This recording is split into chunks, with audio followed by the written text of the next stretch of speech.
In today's lecture, we are going to discuss about drama and ritual, drama and illusion of reality, and seeing a stage on the play on seeing a play on the stage. We are going to discuss these 3 points today. As in the last 3 lectures, we have discussed what is exactly means by drama. What are the important characteristics of drama? What are the different elements that makes drama very important genre of literature? Even we have an introductory talk of how ritual becomes most important in making of a drama.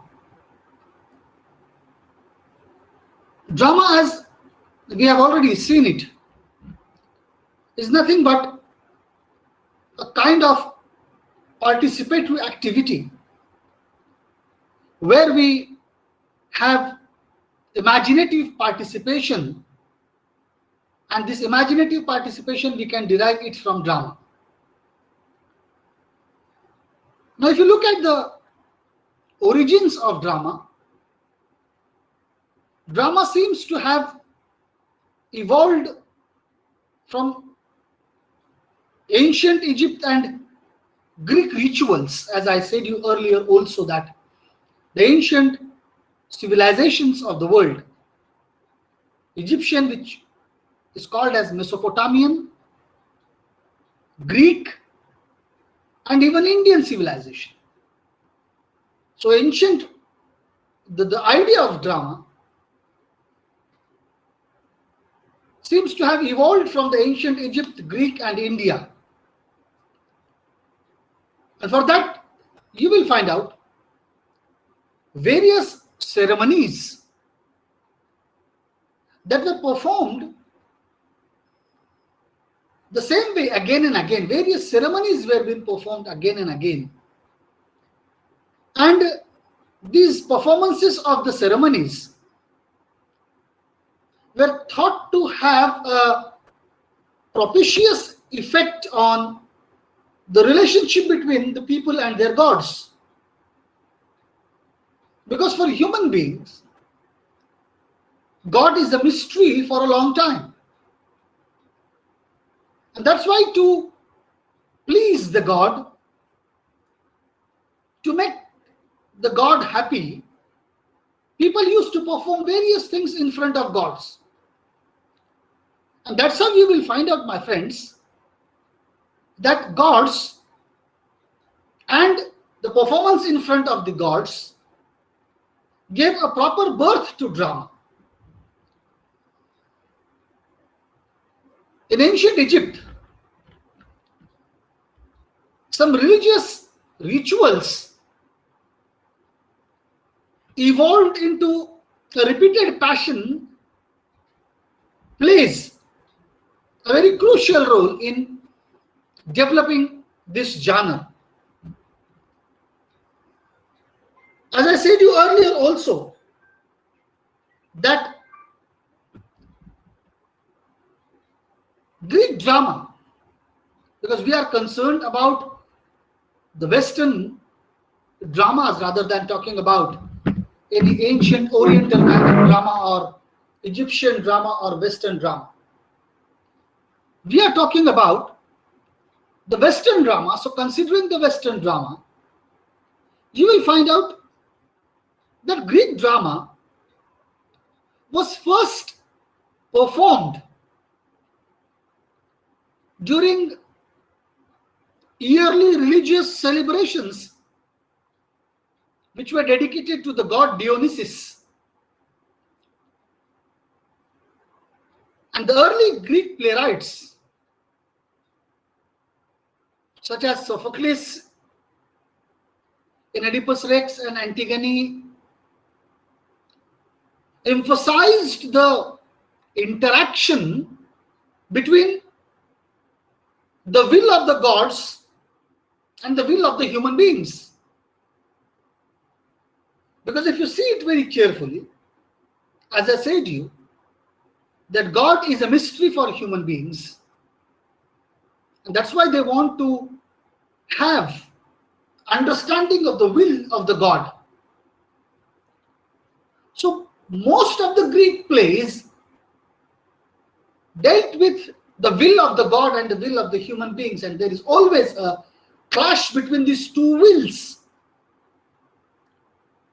And this clash between the two wills made a sense of conflict. And the interpretations of all these wills will come through a kind of performances, a kind of story narrated to the audience. And when something which is not being resolved very properly, a story which is not being clearly getting any sort of logical reasoning for understanding, and something which is considered as a part of its routine, you will find it out that all those things which are unsolved are converted into myths. And the interpretation of myths, because human civilization, if you look anthropologically, human civilization developed a lots of myths altogether. And this development of myths, you will find out, my friends, that these developments of myths need a kind of interpretation in every period, at every time. So you cannot say that once the myth is interpreted, then the meaning of the myth is over. No, not at all. The interpretation of myth needs a continuous kind of explanation, interpretation, and literature plays a very crucial role in interpreting the myth. And that's why you will find out in literary criticism later on, Northrop Frye mentioned that myths had played a crucial role in developing the literature also. So Greek dramatists, they interpreted the whole myths that were part of Greek civilization. And they try to interpret the myths over a 200 years of period. It is not simply for 1 year or 2 years, it is for 200 years of period. The Greek playwrights try to interpret the myths and try to explain the things to the audience through the way of the performances. And they make the people to participate in the myth. Now, how these people are going to participate in the myth, that we will see when we talk about Greek drama in detail. But Greek dramatists, they tried to make Greek people participate in the myth. People should understand them, and people should relate those myths to their daily lives, which makes the life sustainable, which makes the life comfortable, which makes the life very reasonable for them to survive. Because it was a period when people were trying to develop a kind of system. And you will find out a kind of system that Greek society had developed. Everybody tried to understand it in its different way across the world. Now, if you see very carefully,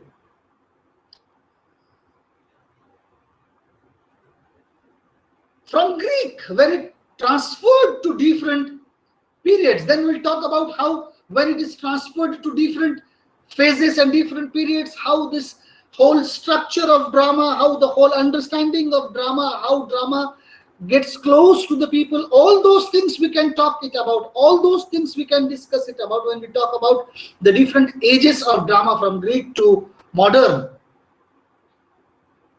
There are various different developments in understanding of drama in the different periods, in the different ages.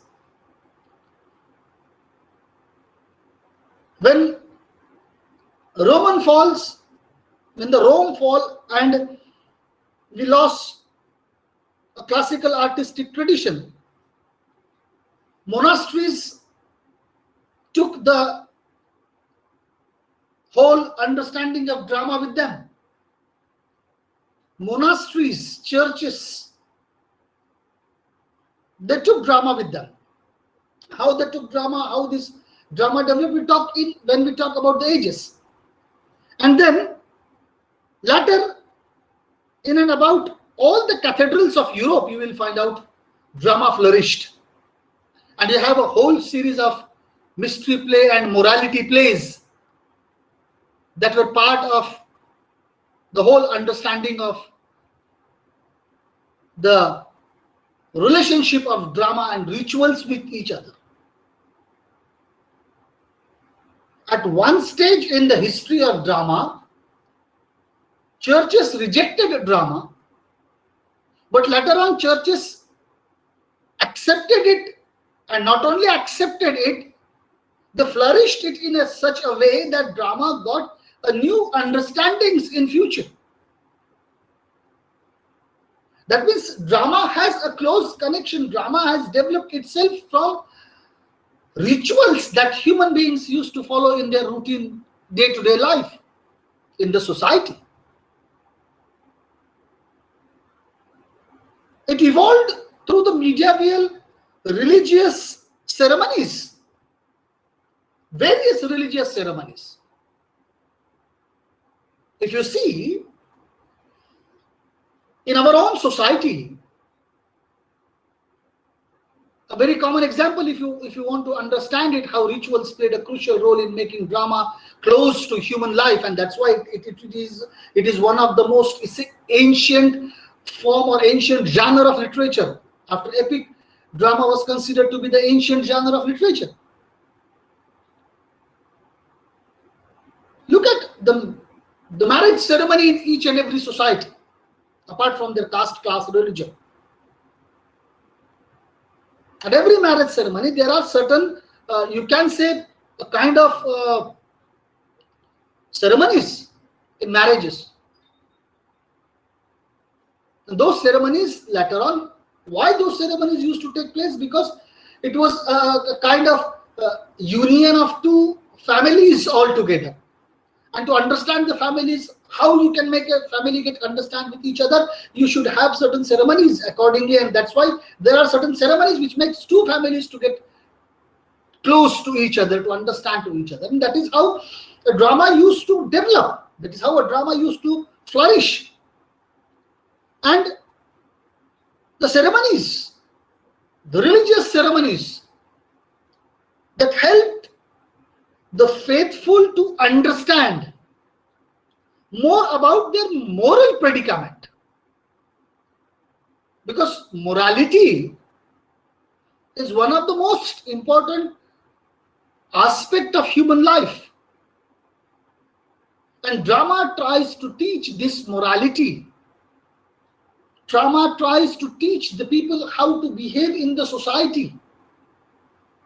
Drama tries to come in front of its audience, in front of its people, to understand that how they are going to get all the things proper in their own day-to-day life, the sort of conflicts that they are going to face, how they resolve those conflicts, how they should come out of it, how they should deal with all those different kinds of conflicts. And that's how you will find out, my friends, that drama helped the societies to get out of it. A very important play titled Everyman, which is considered as one of the most important morality play written in almost 1500 CE. It was in medieval theatre, and this play, Everyman, concerns itself with the central issue of reward and punishment. Because every religion And if you want to understand religion, if you want to get close with religion, drama played a very crucial role in making people to understand religion. And that's why churches and monasteries have accepted drama as one of its own important part to deal with the people. What do? You perform something. And every religion is having a concept of reward and punishment. If you do good, you will be rewarded with heaven. If you do bad, you will be punished and put it into the hell. This is what the teaching of each and every religion comes to an end with. And that's why all these rituals that human being followed in his life, they are getting closely connected with drama, and they are helping the whole human civilization to develop itself by understanding all the issues and conflicts that they face in their day-to-day routine life, in their development of the society. Now, if you see, drama has its close association and close relation with the rituals. Drama is actually what it is exactly then. It is nothing but, drama is nothing but the illusion of reality. We have to understand this very important and crucial fact. The drama is illusion of reality. From the beginning, drama has had capacity to hold up the illusion of reality, like reflection in a mirror, as I said to you in earlier lectures also, by giving the very famous example of Shakespeare's Hamlet. Hold the mirror to the nature. And we understand this, that how drama holds the illusion all together. Because we take the reality in drama for granted, while recognizing that it is nonetheless an illusory act. It is not the real that is going to happen. It is somehow somebody is performing in front of my eyes. What is going on the stage is not real, and that is how we are able to understand it. That is how we are able to look at it. As we have seen it, that how Aristotle explained it, how Aristotle talked about it. Aristotle described drama or dramatic illusion is an act of imitation. What is drama? Drama is nothing but an act of imitation. You imitate something. What we imitate, how we imitate, we have discussed it in earlier lectures. But unlike the reflection in the mirror, what you see in the mirror, the action of drama, which is the most vital thing, the action of drama is drawn not from our actual experiences of life, but sometimes it is taken from our potential or from our imagined experiences.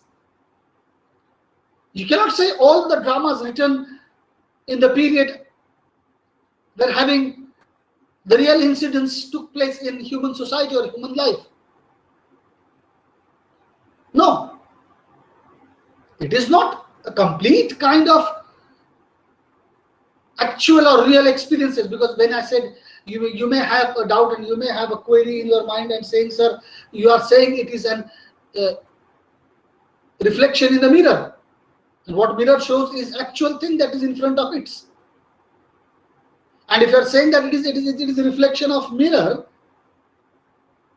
then how are we going to say that all the dramas are having the reality that they explain into it as a part of story? No. Certain things the dramatist imagined.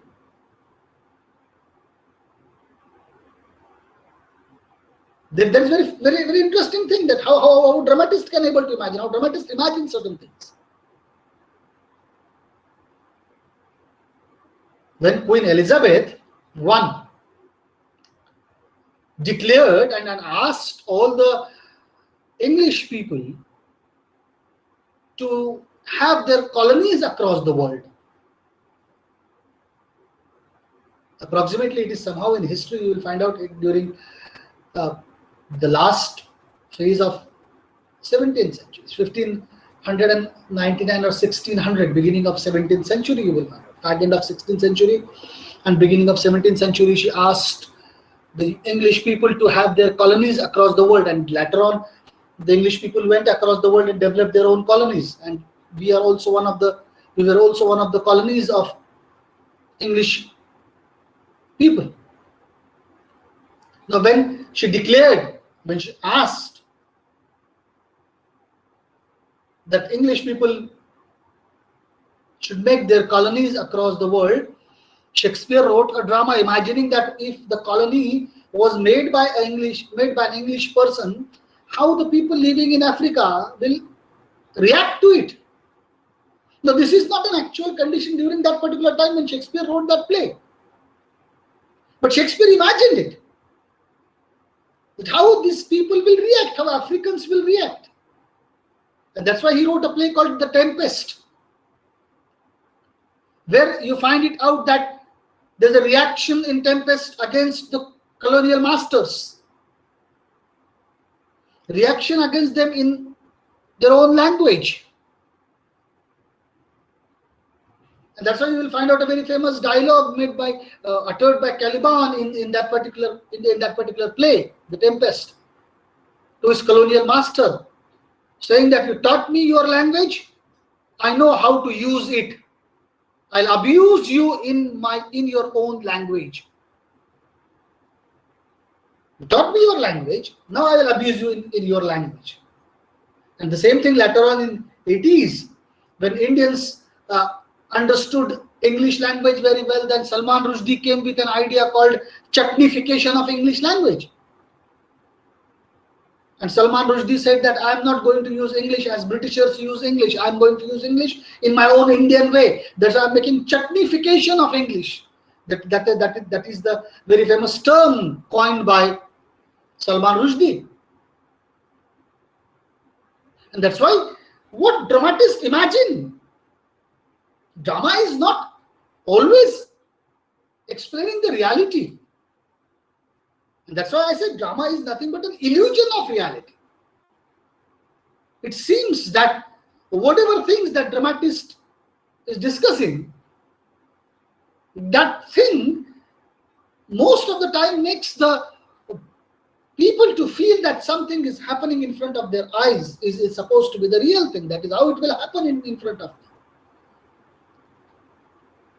And that's why you will find out always, my friends, that the imagined experience is always given by the playwright.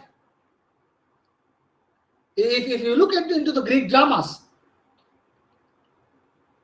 the illusion includes the narrative of ancient myths that were thought to offer a profound illumination. Look at the idea that Sophocles developed. Sophocles is one of the most influential playwright. Sophocles' play Oedipus Rex helped Sigmund Freud to develop his own idea called Oedipus complex. The whole symptom of Oedipus complex that Sigmund Freud developed in the development of psychoanalytical theories, you'll find out all those things developed with the story that was explained, that was narrated, that became part of its own, you can say, narration in the form of drama in Greek period. You'll find out how Sophocles' play influenced the whole stream of knowledge. with his imagined reality. Why I'm saying it's an imagined reality? Because what is Oedipus? Oedipus the Rex is a play where the protagonist of the play is having a physical relationship with his own mother. Whether it is possible? No, it is impossible in real world. But he imagined that particular thing in the play. And that helped Sigmund Freud to develop his own idea of Oedipus complex. This illusion of reality in drama, you will find out different ages have had different approaches to representing the reality on the stage.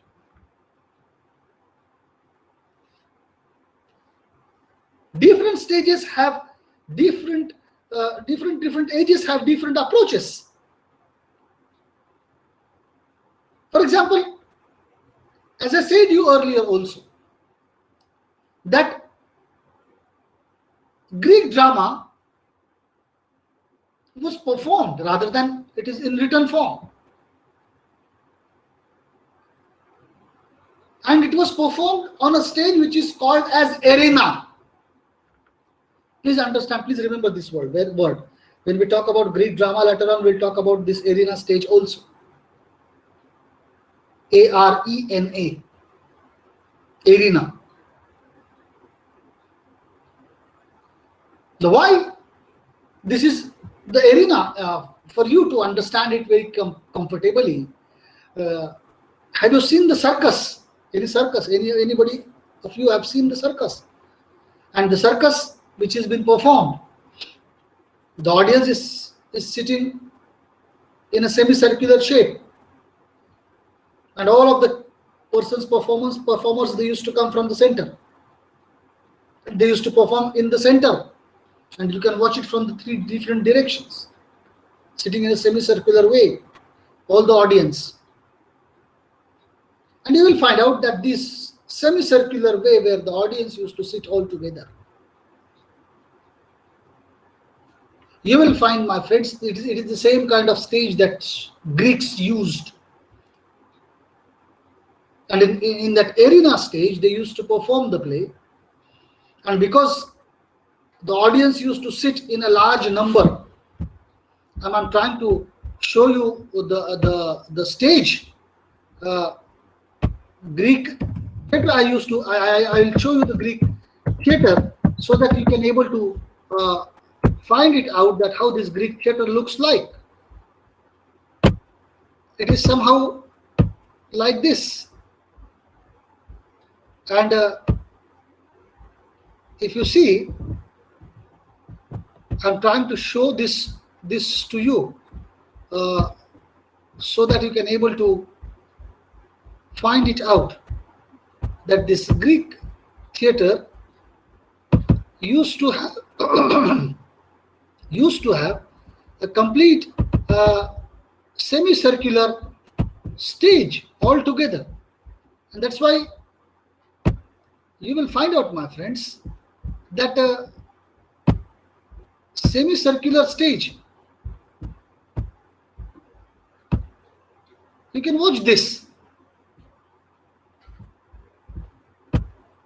This is how the arena, this is called as an arena stage, where people used to sit across this particular direction, and the performance used to take place here. As you will see very carefully, the man is standing there. It is a kind of performance. Here they used to perform. Because the audience used to sit in a semicircular sitting position, you will find out, my friends, that for the actor who is performing there, this actor needs to wear a kind of, you can say, masks.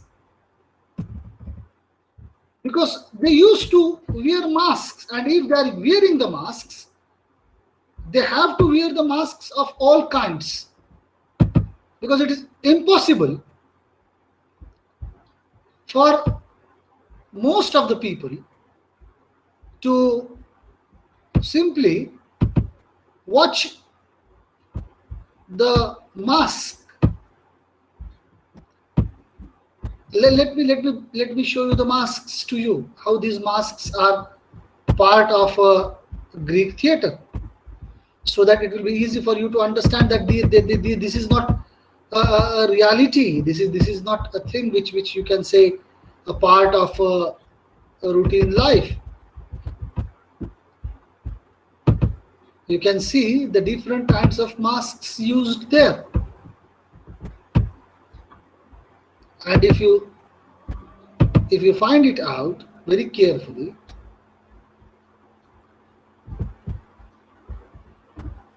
now look at, I'll show you this, I'll share this screen to you so that it will be easy for you to watch what sort of masks I want to show it to you.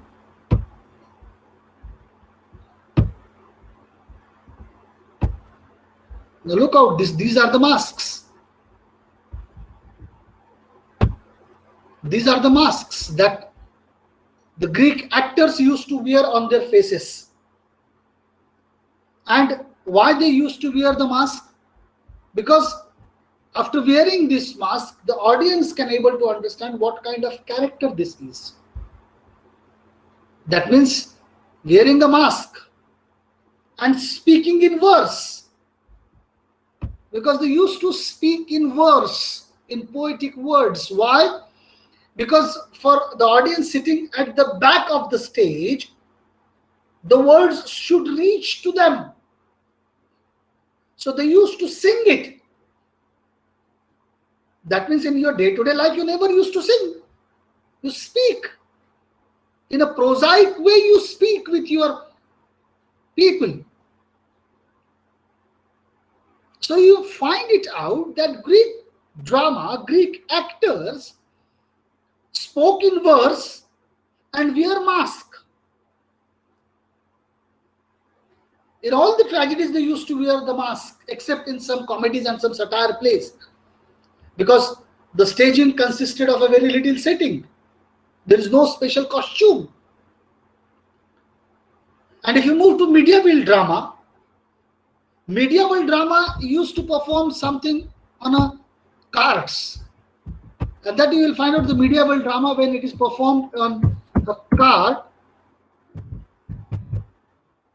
you will find out that how this medieval drama performed on the different carts. And this medieval drama, when it is performed on the carts, you will find out, my friends, that this performance used to have its own way. I'm going to show you this performance on the cart. I'll show you the picture that how this performance used to take place on the cart in medieval drama.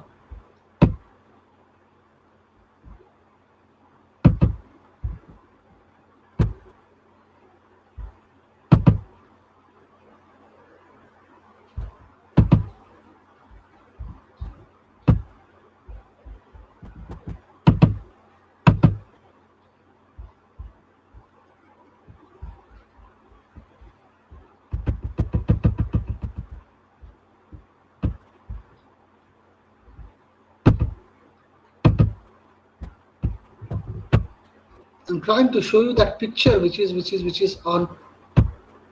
available there. I'm trying to, please give me a minute so that I can able to show you the picture that how this medieval drama used to perform on the carts.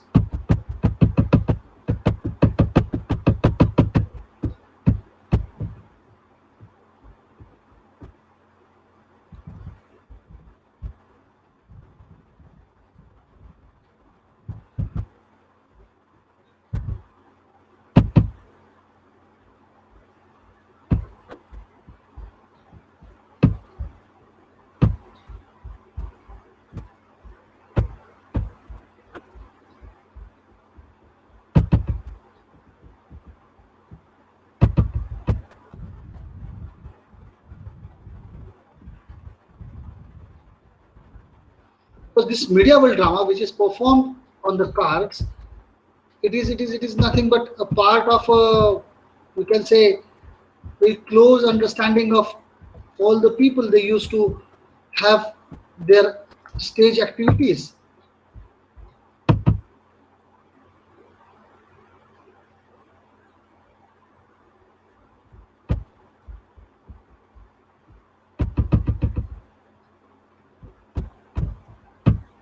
Look out how I'll show it to you. Now look out the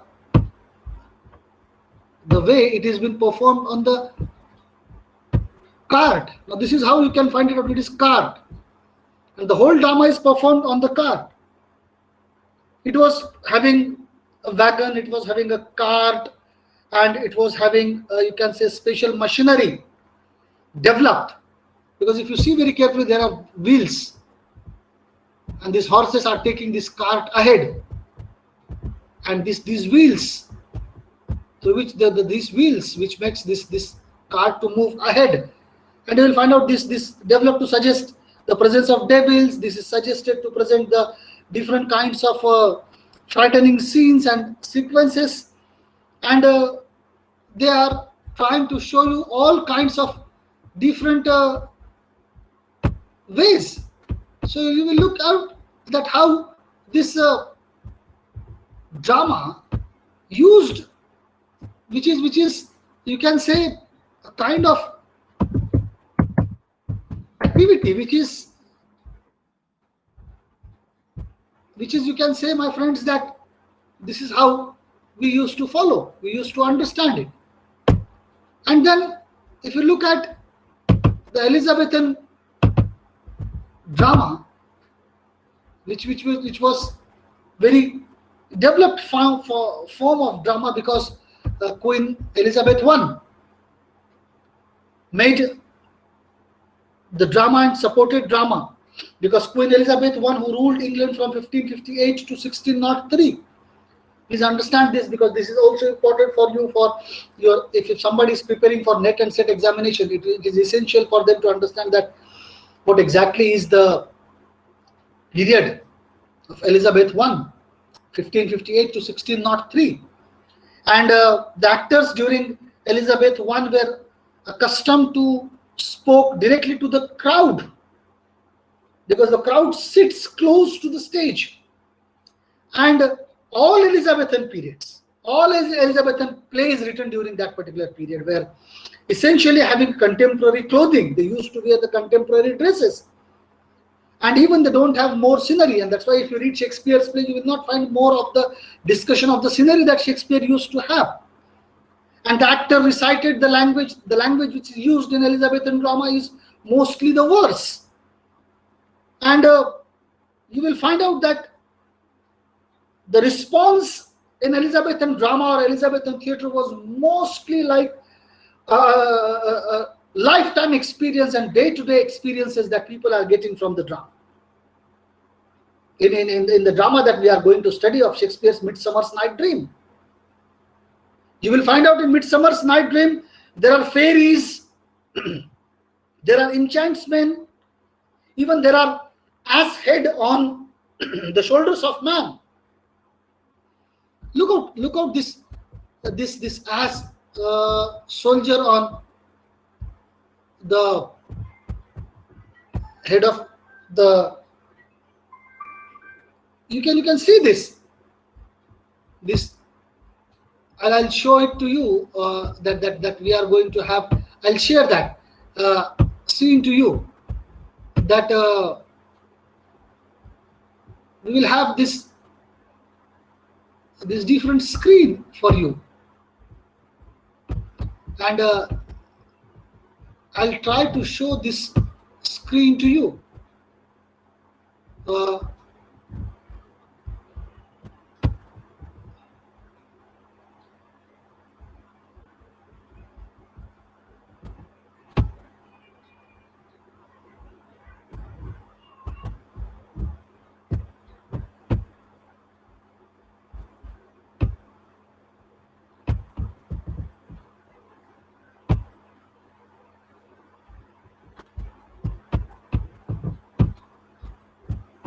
I think it is getting difficult for me to show you that particular thing, because if you see, I'll show the complete play to you. If you want to watch the complete play, I can show you the complete play later on, which you can able to find it out, which you can able to see it.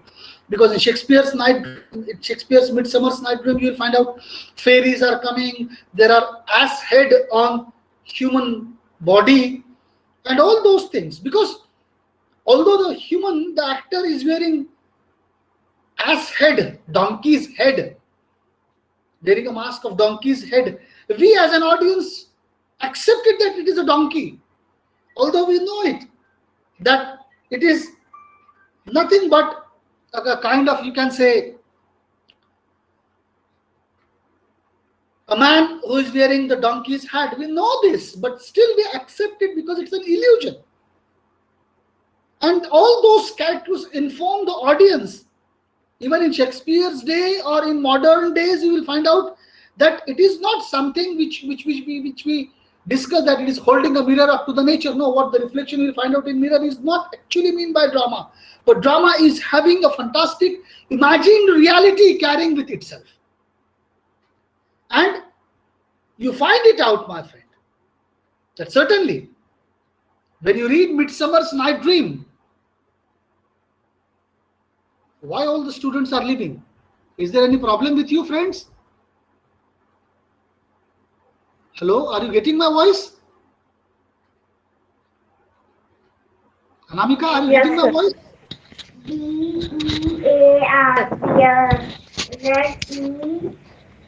Yes, are you getting my voice? Yes, sir. Yes, sir, you're audible. Yeah. So, if you see it very carefully, because Midsummer's Night Dream, the play, which is one of the best comedies written by Shakespeare, gives us insight into the profound range of human emotions. When we learn about the pains of rejection, when we see Helena longing for Demetrius, who in turn longs for Hermia, the relationship, or when we learn about the jealousy and possessiveness, when we see Oberon cast a spell on his wife, Titania, or you will find out the worldly ambition of the rude mechanicals. Your over-ambition, how this over-ambition changes your whole life. You'll find out Shakespeare portrayed in Macbeth.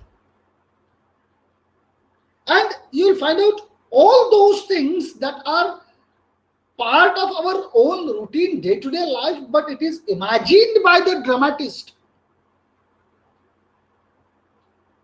And that imagination, we are watching it, we are reading it, we are observing it.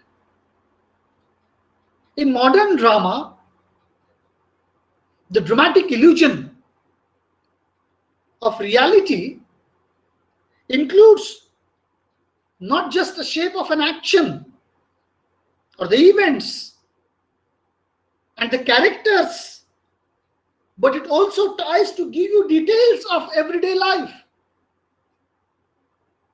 If you look at the drama written by George Bernard Shaw, if you look at drama written by Henrik Ibsen, one of the very famous Norwegian playwright, these dramatists used to give you minute details of day-to-day life in their dramatic writings. In modern drama, when the action changes, the locale change, the setting changes. And some contemporary playwright even try to recreate the reality close to the one we live in. For example, August Wilson's very famous play Fences make a precise representation of reality, a primary purpose, a shaping of a tone of language to reflect that how modern people speak. The way people speak, drama try to react, drama try to project it. Drama try to project the language of the people in modern drama, if you see very carefully. That means drama is nothing but an illusion of reality. It is not real, but it is illusion of reality. It is giving a day-to-day life experiences to the audience, but through the way of imagined actions. It is not giving all the things in its own way. It is giving through an imagined way to the people. Now, what happens when you see drama on the stage? Because it is impossible for most of us to watch drama on the stage during this pandemic right now. But if the time permits us, we will watch the drama performance on the stage. It was a lifetime experience watching a performance of a drama on the stage.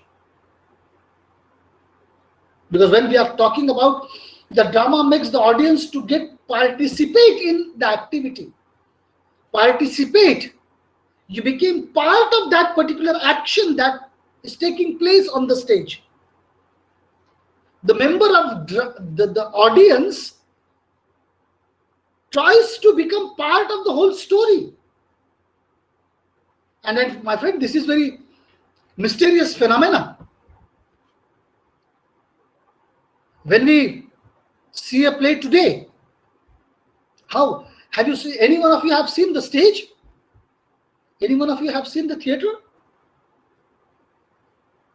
If not, if you come to the university, you can find it out that our university is having a big, huge theater, which we call it as an auditorium.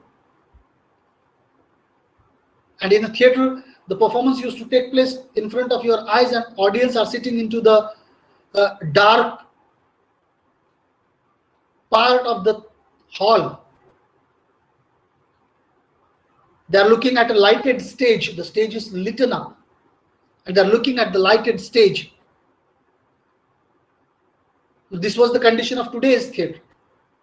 That is called as what is called as today's theater. It is called as a proscenium arch stage. What it is called as? It is called as proscenium arch stage,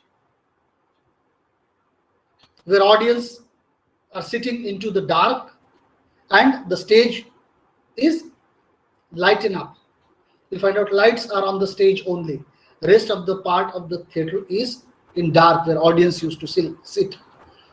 But that was not the condition in earlier period. During Greek period, the stage which I have shown to you of Greek time, the play used to perform during the daytime. Sunrise to sunset. In between that daytime, the plays used to perform. Most of the Elizabethan plays were staged into the afternoon. In the Renaissance, you will find out when the play comes inside the four walls, the candles, the gas lights that lit up the stage. Later on, the electricity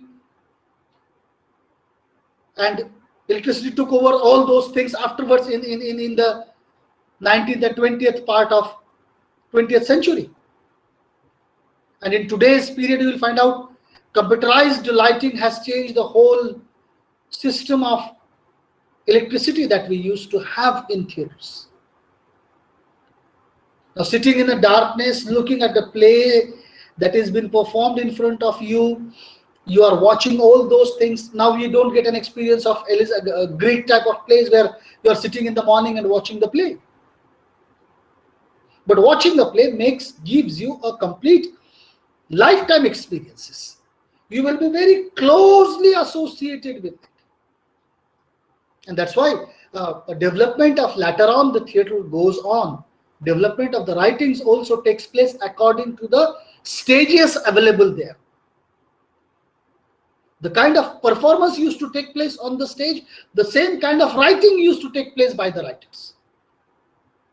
As I said to you in my earlier discussion, when I'm talking about drama as an illusion of reality, I said to you that when we are talking about drama as an illusion of reality, at that time we talk about the actors use the language. And please understand this thing. This is a very important thing to remember, an important thing to understand, my friends, that the language of drama changes according to its performance, according to its performing space. The language used or the way of utterance of dialogues used to take place in Greek drama is different than the Elizabethan drama, which is again different than the modern drama. And that's why most of the time, as a student, if you start reading Shakespeare's any play, you will find out difficult saying that, sir, we are not able to understand Shakespeare's English. Because Shakespeare used a kind of verse a poetic form of writing.